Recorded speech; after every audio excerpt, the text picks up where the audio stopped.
সাবান সব কাকে বলে? Lauric acid, palmitic acid, stearic acid, oleic acid. Lauric acid, palmitic acid, stearic acid, oleic acid এবং linoleic acid এর মতন উচ্চ ফ্যাটি অ্যাসিডের সোডিয়াম বা পটাশিয়াম লবণ। উচ্চ ফ্যাটি অ্যাসিডের সোডিয়াম বা পটাশিয়াম লবণকে আমরা কি বলবো? সাবান বলবো।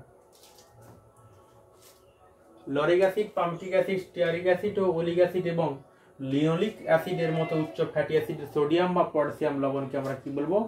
সাবান বলবো। উচ্চ ফ্যাটি অ্যাসিডের পটাশিয়াম লবণগুলিকে আমরা বলবো নরম সাবান এবং সোডিয়াম লবণগুলিকে বলবো কঠিন সাবান। অর্থাৎ উচ্চ ফ্যাটি অ্যাসিডের এই যে উচ্চ ফ্যাটি অ্যাসিডের সোডিয়াম লবণগুলো এগুলোকে আমরা কি বলবো? কঠিন সাবান, হার্ড সফট।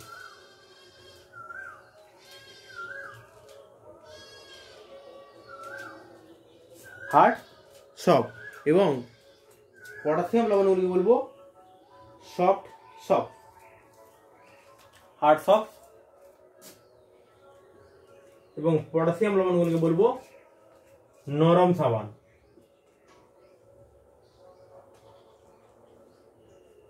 বা বলবো সফট সফট। বা এগুলোকে প্রসাধন সাবান বা টয়লেট সফট বলা হয়ে থাকে। পটাশিয়াম উচ্চ ফ্যাটি অ্যাসিডের পটাশিয়াম লবণকে আমরা বলবো নরম সাবান বা প্রসাধন সাবান বা টয়লেট সফট বা সফট সফট বলা হয়ে থাকে। সাবানি ভবন বা স্যাপনিফিকেশন কি? গ্লিসারল ঘটিত ট্রাইএস্টার সোডিয়াম হাইড্রোক্সাইডের জলীয় দ্রবণ সহ সোডিয়াম হাইড্রোক্সাইড NaOH সোডিয়াম হাইড্রোক্সাইডের জলীয় দ্রবণ সহ উত্তপ্ত করলে এরা আর্দ্র বিশ্লেষিত হয়ে সাবান উৎপন্ন করে।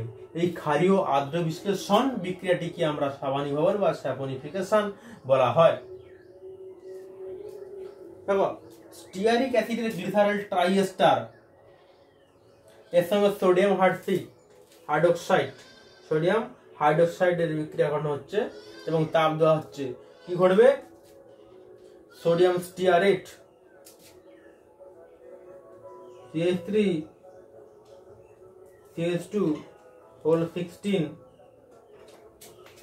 COO Na।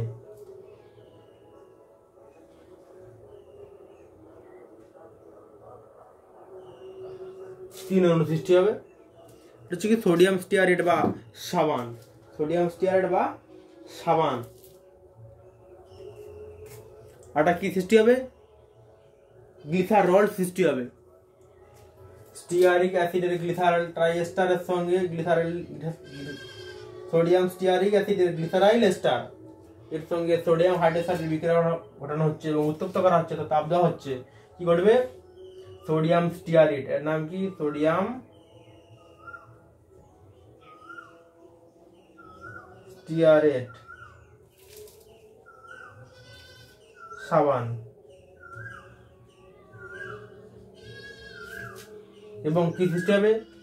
গ্লিসারল সৃষ্টি হবে।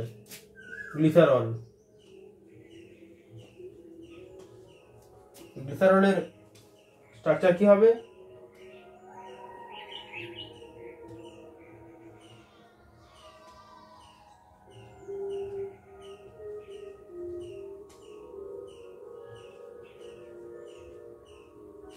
অর্থাৎ NaOH দুটো পার্টে ভেঙে যাবে, Na plus OH minus, Na plus OH minus, Na plus এবং OH মাইনাসে ভেঙে যাবে। Na প্লাসটা এখানে যে মাইনাস সৃষ্টি হবে তার সঙ্গে যুক্ত হয়ে যাবে, হয়ে CH3 CH2 হোল 16 3 Na সৃষ্টি হয়েছে এবং CH2 সঙ্গে মাইনাস OH যুক্ত হয়ে OH মাইনাস যুক্ত হয়ে কি হচ্ছে? CH2OH CHOH CH2OH, অর্থাৎ গ্লিসারল সৃষ্টি করেছে, এখানে গ্লিসারল সৃষ্টি করছে। তাহলে সাবানিক ভবন বা স্যাপোনিফিকেশন কি? গ্লিসারল ঘটিত ট্রাইএস্টার সোডিয়াম হাইড্রোক্সাইডে জলীয় দ্রবণ উত্তপ্ত করলে এরা আর্দ্র বিশিষ্ট হয়ে সাবান উৎপন্ন করে, সোডিয়াম স্টিয়ারেট বা সাবান উৎপন্ন করে। এই ক্ষারীয় আর্দ্র বিশ্লেষণ বিক্রিয়াটিকে সাবানিক ভবন বা স্যাপোনিফিকেশন বলে। নিচে বিক্রিয়াটি দেখানো হয়েছে। সাবানের প্রকারভেদ। সাবানের প্রকারভেদ দেখো,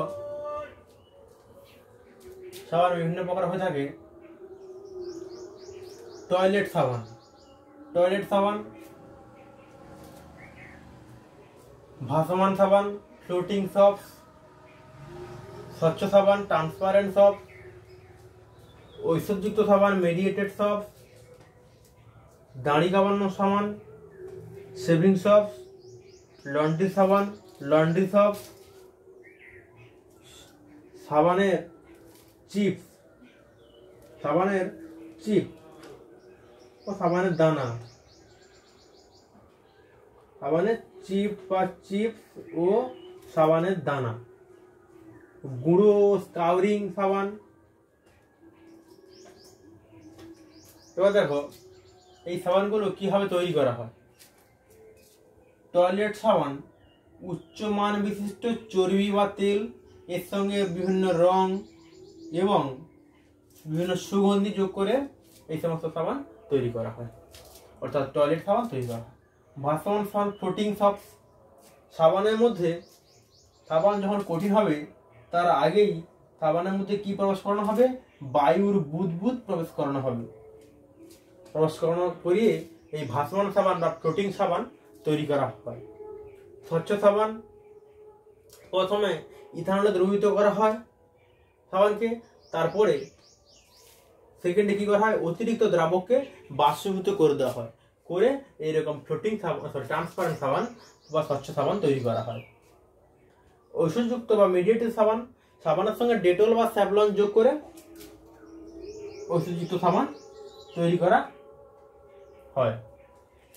দাড়ি কামানোর সাবান, শেভিং সপ, সাবানের সঙ্গে গ্লিসারল বা রোজিন আঠা যোগ করে সোডিয়াম রোজিনেট তৈরি করা হয় এবং এই সাবান তৈরি করা হয়ে থাকে। দাড়ি কামানোর সাবান তৈরি করা হয়ে থাকে। এই রোজিন আঠা সোডিয়াম রোজিনেট গঠন সৃষ্টি করে, যা কি করে? ফেনা সৃষ্টি করে দাড়ি কামানোর সাবানে। এইভাবে দাড়ি কামানোর সাবান বা শেভিং সপ তৈরি করা হয়। লন্ড্রি সাবান, বোরাক্স, সোডিয়াম রোজিনেট বা সোডিয়াম সিলিকেট ইত্যাদি মিশিয়ে এই সাবান তৈরি করা হয়ে থাকে, লন্ড্রি সাবান। এরপরে আছে সাবানের চিপস ও সাবানের দানা, সব চিপস অ্যান্ড গ্রানুলস। সাবানকে ঠান্ডা করে টুকরো টুকরো করে সাবানের চিপস বা সাবানের দানা তৈরি করা হয়ে থাকে, চিপস ও দানা তৈরি করা হয়ে থাকে। গুঁড়ো স্কাউরিং সাবান, সব পাউডার অ্যান্ড স্কাউরিং সপ কি তৈরি করা হয়ে থাকে? সাবানের সঙ্গে ঝামা পাথর মেশানো হয়, তারপরে স্কাউরিং পদার্থ মেশানো হয় এবং কিছু বিল্ডার মেশানো হয়। এইভাবে গুঁড়ো সাবান বা স্কাউরিং সাবান তৈরি করা হয়ে থাকে। এবার একটি নতুন কথা জানলাম, বিল্ডার। বিল্ডার কি? সাবানের কার্যকারিতা বৃদ্ধি করার জন্য বিল্ডার কি? বিল্ডার কি? সাবানের কার্যকারিতা বৃদ্ধি করার জন্য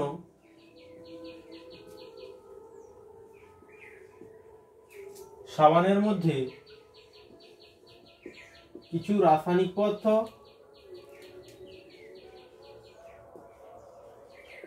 মেশানো হয়।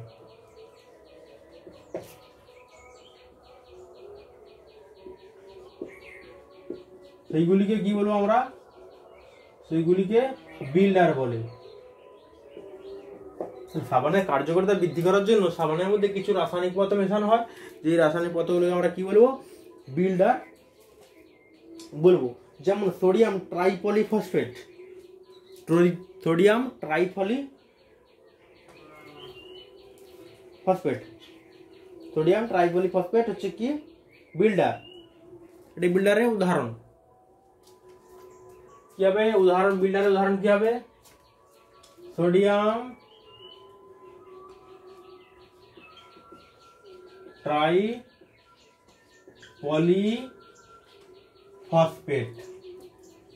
ফসফেট হলো কি একটি বিল্ডারের উদাহরণ। এই ছিল সাবানের প্রকারভেদ। সাবান ব্যবহারের সুবিধা ও অসুবিধা। দেখো, সাবান ব্যবহারের যেমন সুবিধা রয়েছে তেমন কতগুলি অসুবিধাও রয়েছে। সুবিধাগুলি দেখো, সাবান জৈব বিশ্লেষ্য হয় এবং পরিষ্কারক পদার্থ, অর্থাৎ কোনো কিছু পরিষ্কার করতে আমরা সাবান ব্যবহার করে থাকি। 2 নম্বর, নোংরা জলে যে সমস্ত জীবাণু থাকে তারা সম্পূর্ণরূপে কি করে, সাবানকে বিয়োজিত করে বা জারিত করে কি করে, ফলে সাবান কোনো দূষণ ঘটায় না, জারিত করে CO2 উৎপন্ন করে, জারিত করে CO2 উৎপন্ন করে। তাই তার ফলে কি হয়, সাবান কোনো দূষণ ঘটায় না, অর্থাৎ সাবান জৈব বিশ্লেষ্য পরিষ্কারক পদার্থ হলো 1 নম্বর। 2 নম্বর কি হলো, নোংরা জলে যে সমস্ত জীবাণু থাকে তারা সম্পূর্ণরূপে কি করে, সাবানকে CO2 অর্থাৎ কার্বন ডাই অক্সাইডে জারিত করে, ফলে কি হয়, সাবান কোনো দূষণ ঘটায় না। সাবান ব্যবহারে অসুবিধা কি? খরা জলে সাবান ব্যবহার করা যায় না। সাবান কাপড় থেকে সহজে তেল বা গ্রিজ তুলতে পারে না এবং সাবানকে আম্লিক দ্রবণেও ব্যবহার করা যায় না, সাবানকে আম্লিক দ্রবণে ব্যবহার করা যায় না। এই ছিল সাবানের অসুবিধা এবং সুবিধা।